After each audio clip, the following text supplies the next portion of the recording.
Alright, hello guys, how's it going? In today's video, I'm once again going to be talking about that major Arctic invasion that is coming up.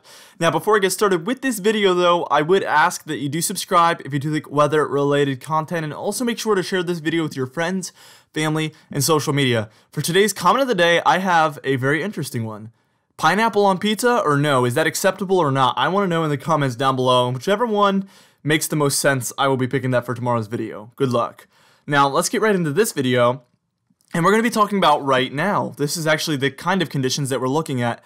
Kind of warm in the eastern United States. You might be wondering, where is this cool down? Well, we've been talking about for a few weeks. I've been trying to really clear up the timeline because I've noticed in months past, I would kind of get a little sloppy with it, where I would be talking about a warm up and then a cool down, and then people would get confused. So I want to talk about it in order.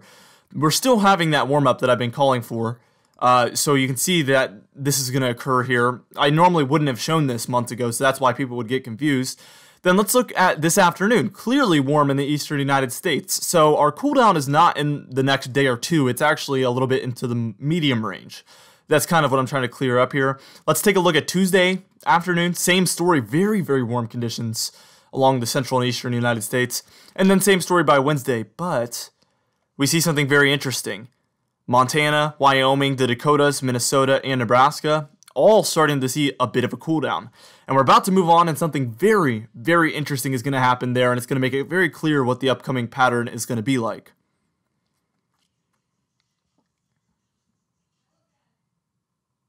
Now, this model we're using is the GEFS, which is the GFS Ensemble model. And the good thing about that is that it's a model that uses different models, about 30 different members of the model, and it gets the mean average of all of them. So we're getting different opinions that are mixed together, and it creates a really, really good agreed upon opinion from the model here. And you can see we're at about 2 a.m. on Thursday, April 9th, and you can see that we do have a lot more cold heading into the Midwest, the Great Plains, and it's heading generally eastward and southward, and this is a very potent cool down actually. So this one's going to move the hot air very quickly out of here. The East Coast and the Southeast still might be warm for the day on Thursday. I think Thursday actually is going to be quite nice throughout most of the day.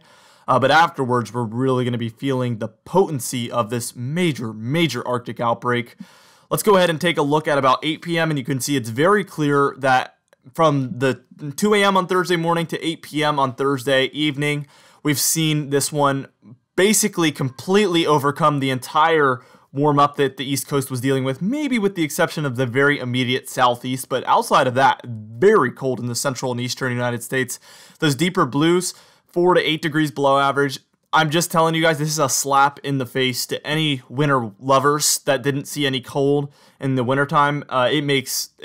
It's infuriating that the cold decides to arrive now. I'm sure a lot of you are feeling that way. Let me know in the comments how you feel about that, but it really does feel like a slap in the face to us snow and cold lovers in the wintertime. It's too little too late at this point.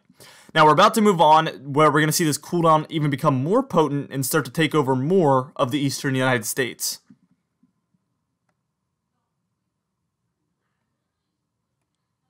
Alright, and here we're talking about I would say 2 p.m. on Friday, April 10th, so we've moved on quite a bit, and we can see that cool down is still all over the place for the eastern and south central United States. We're even seeing some purple show up, which is indicating areas that are even colder than normal.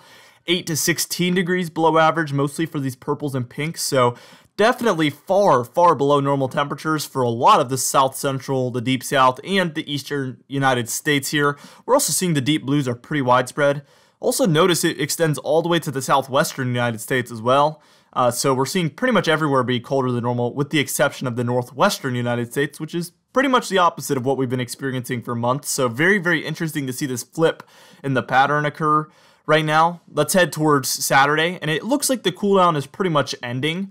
By this point, you can see that some warm is showing up for the Great Plains and the Midwest, and really the south central and then the eastern United States is a little less potent with the cool down. But look up to the north, Montana, Wyoming, South Dakota, North Dakota, and you can see another cool down on the way. This is only 132 hours out. We're moderately confident that another cool down will be coming in afterwards. Again, not as confident as the first one, but models are trending towards a cool down reoccurring after our first one. So we're about to move on, and we're going to take a look at what that means. The second one looks even more potent than the first one. So I'm going to go ahead and go through the second one with you guys in just a moment.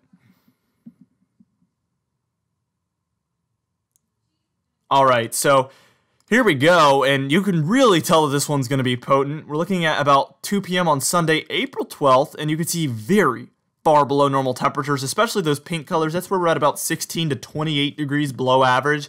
I mean, this is borderline very, very major Arctic outbreak, possibly most potent of the year for Montana, Wyoming, the Dakotas, Nebraska. Very, very cold temperatures on the way. Just imagine already those areas average being very, very cold even this time of year, and then being 16 to 28 degrees below average Celsius of their actual average. I mean, this is going to be very potent cold air coming straight from very far northern Canada and diving down into the United States. This is what we've been missing the entire winter. That's what wasn't there for the winter time and just didn't come through. And then April, it decides to finally come in and arrive. And here we go. We're going to move towards Monday at about 2 p.m. as well. Same story. It's just even further south. We see Kansas, Missouri, Iowa, Minnesota, Oklahoma, Texas. Again, this one is far more major than even the first one. And the first one is actually major. So the fact that this one's even more major says a lot. This one looks very potent if it is to play out this way. We can see that the East Coast is actually quite warm to start the week next week potentially, or close to average at least. But as we head towards Tuesday at 2 p.m., it's very clear that this one is actually going to be making its way further and further east slowly, not as quick as the first one, but it's definitely making its way eastward here. So we're about to move on, and we're going to move on to where we're actually going to see this one reach the East Coast, and then we're going to talk day by day as we head further into April.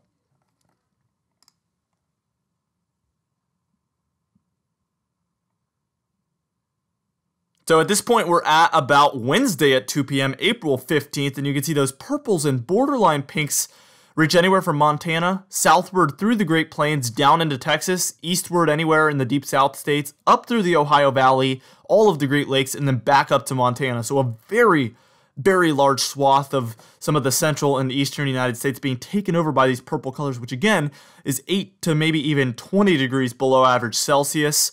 Very far below normal. People ask me a lot, why do you use Celsius? This website only allows for you to see it in Celsius, so it's not really my choice. I just have to go with what I can get access to. I do apologize for any confusion that causes, but it's absolutely not on my end. It's on the website's end. I do love tropical tidbits, though. Now, let's go ahead and move towards Thursday at 2 p.m., and you can see still the cooldown is around and very, very potent. Friday by about 2 p.m. It's still there. It's becoming slightly less potent day by day, but really it's still around and in the same spot. Again, this is an ensemble model, so we have lots of members agreeing that we are going to have this consistent cool air over us. But again, this is past 240 hours out, so the further on we go, the less confident these models are. We're very confident in the first cooldown, moderately confident in the second cooldown, and then we're slightly confident that the second cooldown will last this long. So the confidence gradually goes down and down and down, but I want to be transparent with you guys and just keep you up to date with what the models are showing every time I give you guys this update. But comment down below if you like that. I mean, if you guys don't like knowing the slight chance type stuff, I won't even bring it up. But I feel like that's kind of informative and people should be able to, responsibly handle that type of information. Let's go ahead and move towards Monday at about 2 p.m. And you can see that cooldown has really become less potent. So we've skipped 3 days there. I just wanted to show that by Monday, April 20th, it's still showing cool air be there, and it becomes less potent and less potent and less potent. Not because the models don't think it'll be there, but because the models become a lot less confident. Remember, there's 30 of them, so some of them are probably showing something different, but the majority are still showing cool air in the area by that point. Now we're going to look at our 6 to 10 day outlook and then our 8 to 14 day outlook by NOAA. I wanted to show what they're showing just to give a second opinion. A lot of people feel more confident once I show this, so I'm going to go ahead and do that. Here's their 6 to 10 day outlook, which by the way is from the 11th through the 15th of April. And you can see they're calling for very cold air, especially over the central United States, the Midwest, and the Great Plains, but also extending into the northeastern United States. The least cold area here is going to be the deep south and southeast, and then also the southwestern United States. But really, I think the cold at times will be everywhere. And then here's the 8 to 14 day outlook, and that's going to be from the 13th through the 19th of April, and pretty much having the very potent cold air sitting over the same exact spot. So we're very confident that this might be an actual pretty consistent pattern as we head through the middle portions of April. Anyway, guys, thank you so much for watching this Arctic outbreak update. Let me know if you like videos like this, like these Arctic outbreak updates. I know I've made these pretty, often, but I like to update you guys on what's going on with these. You guys eat it up with the views and the likes and the comments. You get the most interaction, so I perceive that as you guys like this type of temperature pattern videos.